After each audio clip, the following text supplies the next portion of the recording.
बिस्मिल्लाहिर्रहमानिर्रहीम। मैं सबसे पहले तो जो गुल प्लाज़ा के सानिए में जो लोग शहीद हुए हैं उनके लिए चाहूँगा कि हम सब एक बार अल्हम्दुलिल्लाह और 3 बार कुल पढ़ लें और फतेह। यहाँ पे मैं मौजूद है इफ्तिताह करने के लिए।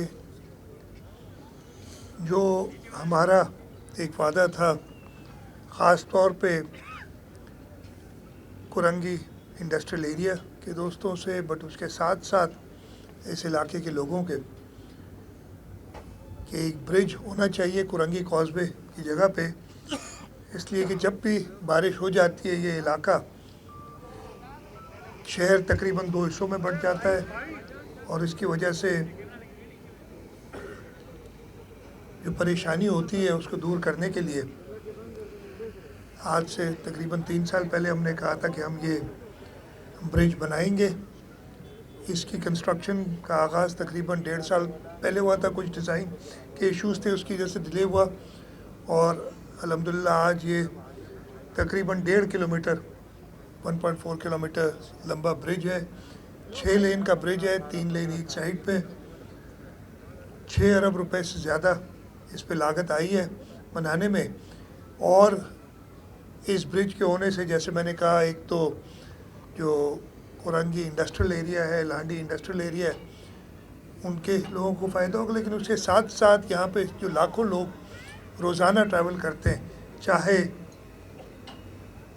यहाँ 2 अस्पताल भी हैं, इंडस हॉस्पिटल और SIUT, उनके मरीज़ों के लिए भी फ़ायदा होगा। यहाँ पे तालीमी इदारे IBM institute of business management है, उनके जो तालिब इल्म जाते हैं और इस इंडस्ट्रियल एरिया और आगे जाने के लिए मुझे भी यहाँ के टाउन के बता रहे थे तकरीबन 50 लाख लोग रोज़ाना इसको इस्तेमाल करते हैं, तो ये इन सब के लिए फ़ायदा होगा।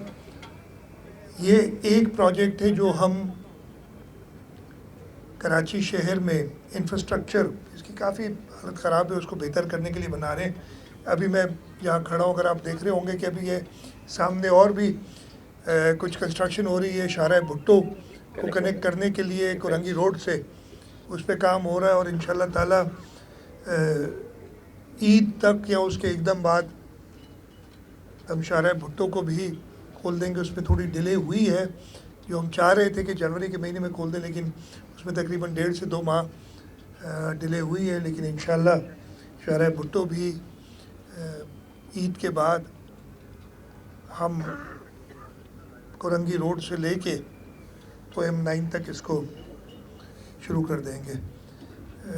ये जैसे मैंने कहा कि कराची के इंफ्रास्ट्रक्चर को बेहतरी के लिए हमारे जो मंसूबे हैं उनमें से एक है। इसके साथ साथ कई और मंसूबे हैं जिन पे काम चल रहा है और इंशाल्लाह ताला जैसे जैसे वो कंप्लीट होंगे हम उनको शहरियों की बेहतरी के लिए शुरू कर देंगे। मैं ये मौका देखते हुए,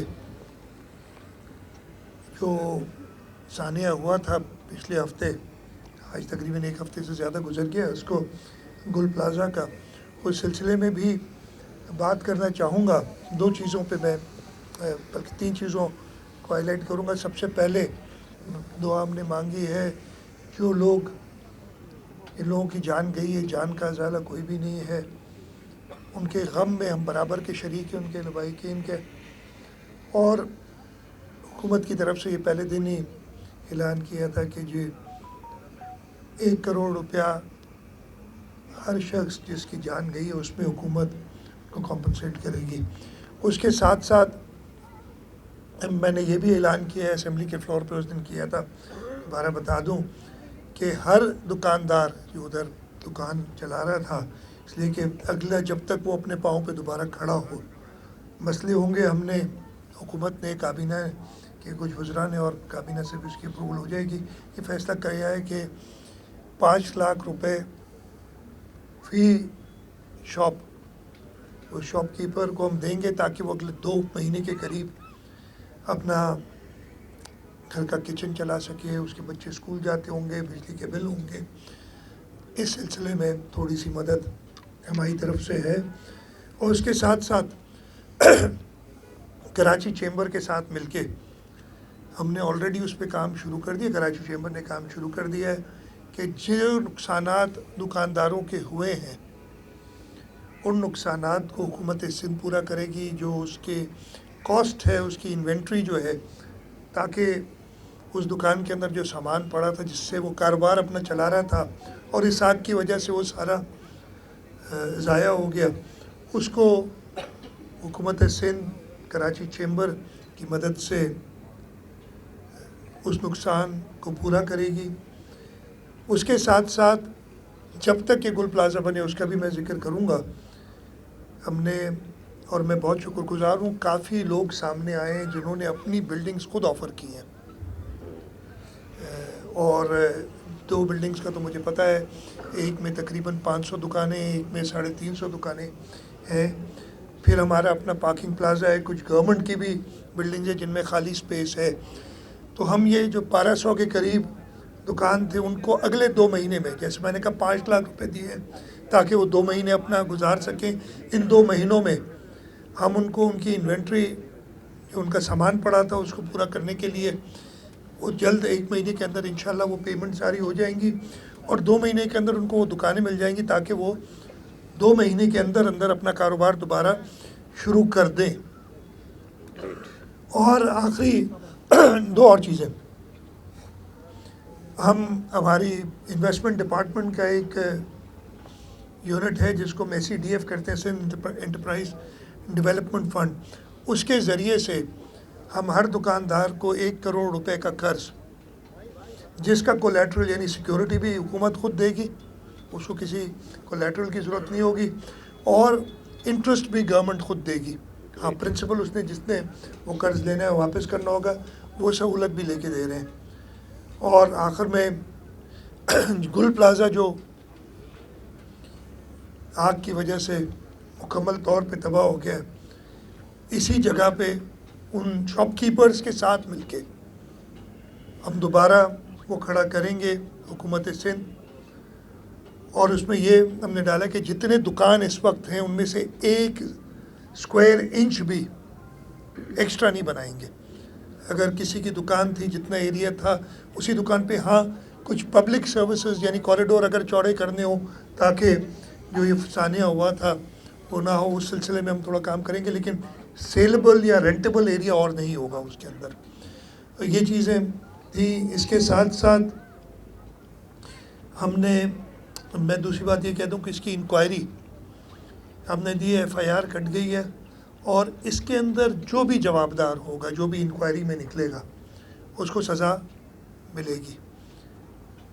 80 से ऊपर जाने ज़ाया हुई हैं और ज़रूर सज़ा जो भी इसमें मुलविस है, और मैं किसी का नाम नहीं लूँगा अभी, ज़रूर इंक्वायरी हो जाए, उसमें ये सामने आएगी बात।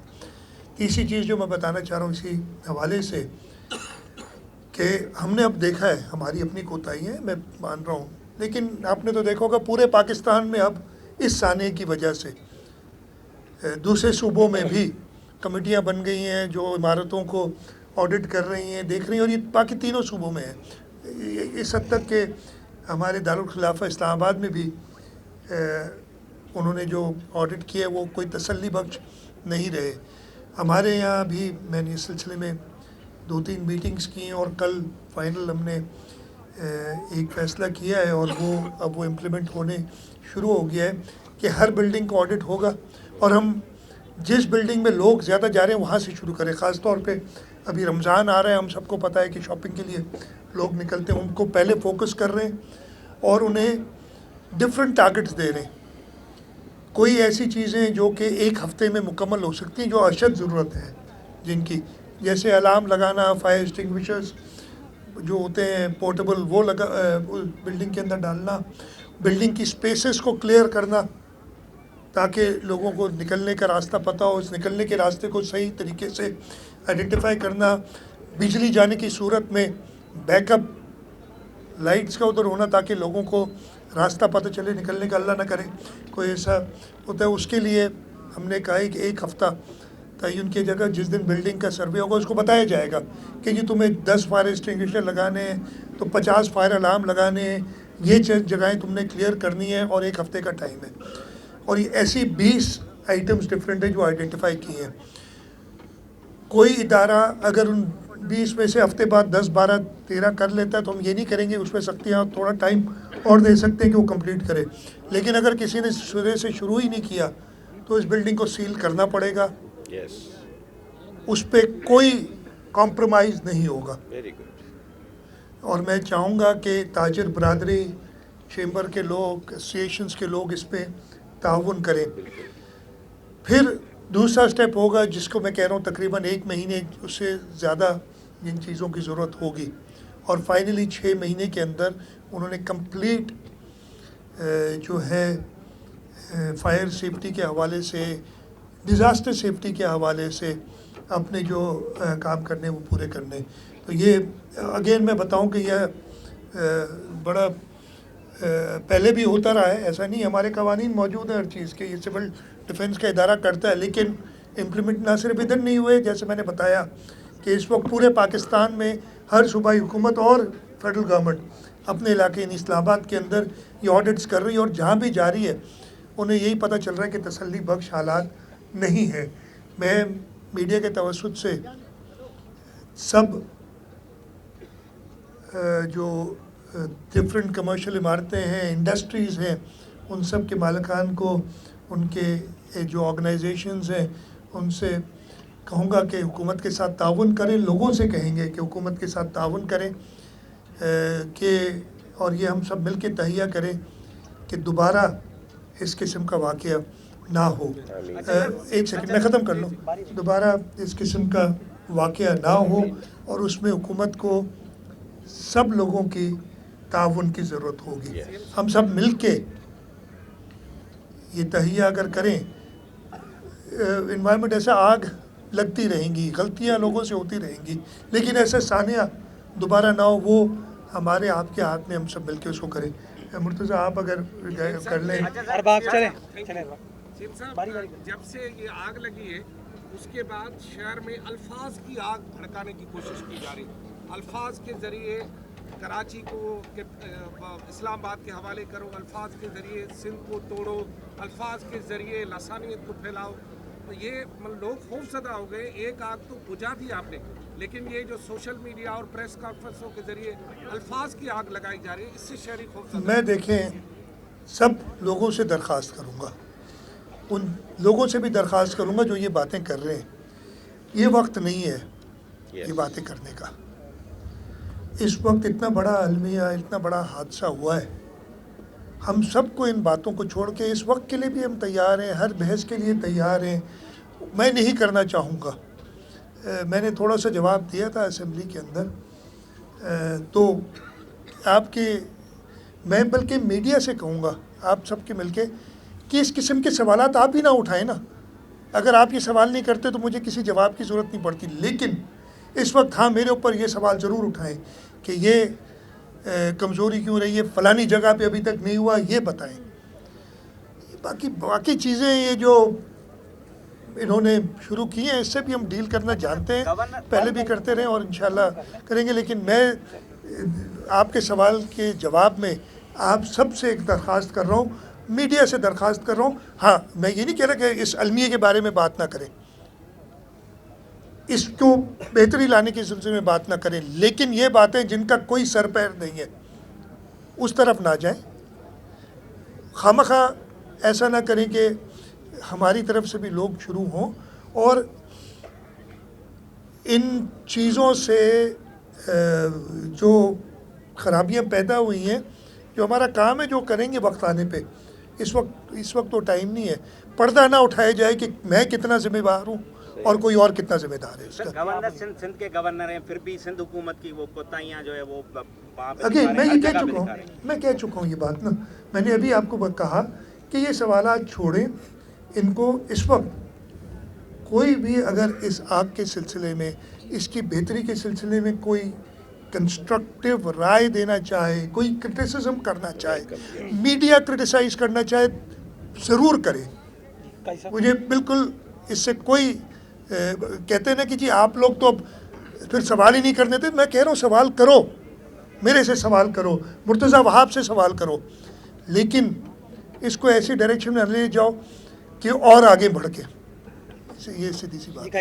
एक में कई साहब कि ज़ाहिर है इससे बिल्कुल हटके सवाल है, एफबीआर चेयरमैन फिर तनकीद कर रहे हैं कि जिससे रेवेन्यू नहीं जनरेट कर रहा। इस 1 मिनट सर, हाँ मैं जवाब दे देता हूँ। नहीं अच्छी बात है। 18वीं तरमीम से सबसे पहले ज़्यादा तो सिंध कर रहा है, 12.5 करते थे 309 और अभी 2.5 सिंध कर रहा है। दूसरी बात सर, आप हैं? जो 2.5 हम पॉइंट जो है फीसद रेवेन्यू जनरेट कर रहा है, इससे हम 12.5 करते थे। अच्छा सर, दूसरी बात सर, अच्छा मौजूदा हालात में आपको ये नहीं महसूस अच्छा, मैंने ये सुना नहीं है, वैसे मैं जवाब दे देता हूँ। कल का स्टेटमेंट है। अच्छा सुना नहीं है मैंने, मेरी से गलती होगी। हर आदमी पे इतना ध्यान देने लगूँ मैं तो फिर इससे रिलेटेड है सर कि अब ये जो मौजूदा हालात चल रहे हैं, ठीक है, सानियात होते हैं हर शहर में, हर जगह, लेकिन जैसे ये 18वीं तरमीम का शोर 28वीं शोर उठ रहा है, तो ऐसा महसूस नहीं होता कि सिंध को वफाक की तरफ से, इदारों की तरफ से भी एक बिल्कुल एक। मैं जवाब कहीं देता हूँ। सबसे पहले वो क्लियर कर दूँ ना, मैंने उनका बयान नहीं सुना, मैं देखा भी नहीं, लेकिन मैं अपनी हकीकत बताता हूँ। 18वीं तरमीम से इसका कोई ताल्लुक नहीं था। पहले भी सेल्स टैक्स ऑन सर्विस, इससे 18वीं तरमीम से कोई ताल्लुक। एक तो लोगों को पता नहीं कि 18वीं तरमीम में था क्या, बस हर चीज़ जो है ना, सर्दी ज़्यादा पड़ रही है कराची में, 18वीं तरमीम वापस करो, ये मैंने सुना था, कहीं से आया था। तो हर चीज़ को उस पर डाल दे रहे, तो उससे कोई ताल्लुक नहीं था 18वीं तरमीम का। सेल्स टैक्स ऑन सर्विस पहले वफाक कलेक्ट करता था, जो कि सूबों का टैक्स है, उसमें वफाक तो कोई हिस्सा नहीं है। पहले वो कलेक्ट करके और सूबों को दे दिया करता था। जो आखिरी साल एफबीआर ने कलेक्ट किया था 2011-12 गालिबन 16 अरब रुपए उन्होंने कलेक्ट किए थे। हमारा पहला साल यानी सूबा सिंध का, और सूबा सिंध पहली सूबाई हुकूमत थी जिसने sales tax on service collect करना शुरू किया। तो हमारी collection sales tax on service की 47% या पता नहीं फीसद निकाल ले, इतनी एक साल में बेहतरी आई। चलें, वो कहते हैं एक साल में शायद कुछ हो गया, वो और से लेके आज तक कंपैरिजन आप करते ना, आप किसी कंपैरिजन के लिए कोई चाहिए, वो sales tax on goods collect करते हैं, हम sales tax on service collect करते हैं। इन सालों में हुकूमत सिंध ने जो सेल्स टैक्स, और मेरे सारे ये इंडस्ट्रियल नाराज़ हैं हमसे इस बात पे, तो जो sales tax on service collect किया है उसका एनुअल ग्रोथ 21% है, और जो एफबीआर ने सेल्स टैक्स ऑन गुड इसी दौरान उसका तकरीबन 9.5-10% है, मैं शायद गया। हाँ बिल्कुल सही है।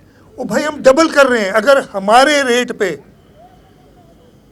जिस तरीके से हमने ग्रोथ की है, एफबीआर करता, मुझे उनका बयान नहीं पता, मैं ये हकीकत बता रहा हूँ, हमने ये कैलकुलेट करके बताया, वो नंबर्स में भूल गया हूँ। तो इस वक्त जो हम कह रहे हैं ना कि एक शॉर्टफॉल है हमारे पास, वो पूरा हो जाता, किसी को ये परेशानी नहीं होती कि सूबों को पैसे नहीं मिल रहे, वफाक को नहीं मिल रहे। जब मैं नहीं कह रहा हूँ, ये इनके अपने यानी नॉट फेडरल गवर्नमेंट बट जो और इदारे हैं, उन लोगों ने जो एनालिसिस किया, उन्होंने कहा 3.5 ट्रिलियन रुपए यानी 3.5 अरब रुपए लीकेज है सेल्स टैक्स में, गुड्स में, ये वो कह रहे हैं। और इसीलिए चेयरमैन बिलावल भुट्टो जरदारी साहब ने इस्लामाबाद में बैठ के जब थे और ये हुकूमत सिंध की बात करते, उन्होंने कहा था हम कह रहे हैं कि सेल्स टैक्स ऑन गुड सूबों को दे दो, हम कलेक्ट करते हैं, हम कलेक्शन एजेंट, हम हिस्सा नहीं मांग रहे कि हम कलेक्ट करके अपने पास रख लेंगे, आपके लिए हम कलेक्ट करते हैं सेल्स टैक्स ऑन गुड। और आप टारगेट दे दें कि अगर सिंध से इस वक्त मुझे नंबर याद नहीं है, लेकिन 100 रुपये अगर कलेक्ट होते हैं सेल्स टैक्स ऑन गुड्स के हवाले से, आप कहें जी सूबाई हुकूमत के तो 100 रुपये कम अज़ कम कलेक्ट करो, हम 100 कलेक्ट करके उन्हीं को देंगे। और हमने सिर्फ ये किया कि 100 की जगह पे अगर 110 करते हैं, 10 हम रख लेंगे। आपके टारगेट्स जो आप हर साल पूरे नहीं करते, हम पूरे करेंगे। इससे अच्छा ऑफ़र कोई हो नहीं सकता। इस ऑफ़र के बाद कहना ये, मैं ये कह रहा हूँ कि जी आप मेहनत ना करो, मेहनत आपके लिए हम करते हैं, जो उसकी मेहनत का फल होगा वो हम सारा आपको देते। और अगर फसल इतनी नहीं उतरती तो आप मेरे बाकी टैक्सों के हिस्सों में से मेरे पैसे काट लो। ये ओपन ऑफर है, तो इससे ये जवाब आ जाता है, बाकी मैंने वो सुना नहीं किया। जमाली साहब बन रहा है मुख्तलिफ। नहीं, देखिए आपने जो बात की माहौल, अगेन मीडिया में मैं सुनता हूँ, ये मीडिया के अंदर बहुत बातें आती हैं, कुछ वफाकी वज़ीर भी कह देते हैं, कुछ अगेन फिर कहा ये जाता है। मुझे बड़ी हैरत होती है, एक वफाकी वज़ीर ने असेंबली में बैठ के एक बात की तो दूसरे वफाकी वज़ीर ने कहा ये इनकी ज़ाती राय है। तो अब पता नहीं वो ज़ाती राय है, इज्तिमाई राय है, हुकूमती राय है, हम सुनते नहीं है ऐसी, हमें अपने काम बहुत है। मीडिया के पास टाइम शायद ज़्यादा है, वो सारी बातें सुनता है फिर उसको आगे जाता है। मैं अगेन जी। सानिया गुल प्लाजा पे ही बात करूँगा। ऐसे बहुत सारे शवाहिद सामने आए हैं कि इसमें कुछ ऐसा गड़बड़ है कि ये नेचुरल आग नहीं लग रही, यानी इस तरह कि 5-10 मिनट में पूरी बिल्डिंग को आग ने घेर दिया, यानी इसमें तकरीबकारी के शवाहिद कहीं कहीं नज़र आ रहे हैं। क्या इस आस्पेक्ट पे हुकूमत गौर कर रही है? देखिए, इंक्वायरी कमेटी जो बनाई गई है वो हर एस्पेक्ट को देखेगी ज़रूर। और मैं तो ये कहूँगा, आपने बात की कि ऐसे शवाहिद हैं, तो मैं ये भी कहूँगा इंक्वायरी कमेटीज़ में होता है कि लोग खुद जाके बता सकते हैं, अगर किसी के पास कोई भी ऐसा सबूत है वो मेहरबानी करके इंक्वायरी कमेटी में जाके दे, चाहे वो मेरे ख़िलाफ़ क्यों ना हो, चाहे मेयर के ख़िलाफ़ क्यों ना हो, प्लीज़ दे। हमें अपनी इस्लाह भी करनी है और अगर हम जिम्मेवार हैं हमें सज़ा भी कबूल है। इसी तरीके से मैं चाहूँगा कि हर शख्स जो इस पर बात कर रहे हैं ना, जिसमें आप भी शामिल हैं, आजिज़, अगर आपकी गलती है तो आपको भी सज़ा मिलनी चाहिए। अगर आप अपने, मैं भी इधर बात कर रहा हूँ ना, अगर अपना इजहार कर रहे हैं और इसमें हिस्सा डाल रहे हैं तो यू आर ऑल्सो रिस्पॉन्सिबल। तो इन सब लोगों को जो बात कर रहे हैं उनको भी जवाबदेह होना पड़ेगा। कल नहीं का आखिरी इस थाने को मतलब डील करने में बहुत फायर ब्रिगेड, स्नार्कल, बहुत सी चीज़ों की मतलब किल्लत का सामना करना पड़ा। मैं भी उसके जवाब दूंगी, मैंने रह गया था। इस बजट मैं में भी आपने जवाब, बहुत पैसे रखे थे फायर ब्रिगेड और एम्बुलेंस खरीद करने के लिए। नहीं। तो अब तक आपने कितनी मतलब मैं एक सेकंड नहीं, आई हैं फायर ब्रिगेड्स आ रही हैं, लेकिन काफ़ी नहीं है। मैं फिर बता रहा हूँ, एक और चीज़ जो हमने की है और उसकी हमने मीटिंग्स कर ली, उस पर काम चल रहा है। अनफॉर्चुनेटली लेगेसी इश्यूज़ में कहता हूँ इनको, कवानीन पुराने जो चलते आ रहे हैं। अब मसला क्या है, फायर ब्रिगेड KMC के पास, फिर हमने 1122 है, फिर हमारा Sindh integrated emergency health services है, और फायर ब्रिगेड, फायर की ऑडिट वो सिविल डिफेंस के पास जो होम डिपार्टमेंट के अंडर है। तो 4-5 डिफरेंट इदारे एक ही चीज़ पे काम कर रहे हैं। हमने कहा है कि हम इन सब को मिला के अगर नया कानून ज़रूरत पड़ी, और उस पर ऑलरेडी काम कर रहे हैं, एक इदारा बनाएंगे, उसको प्रॉपर तरीके से इक्विप करेंगे।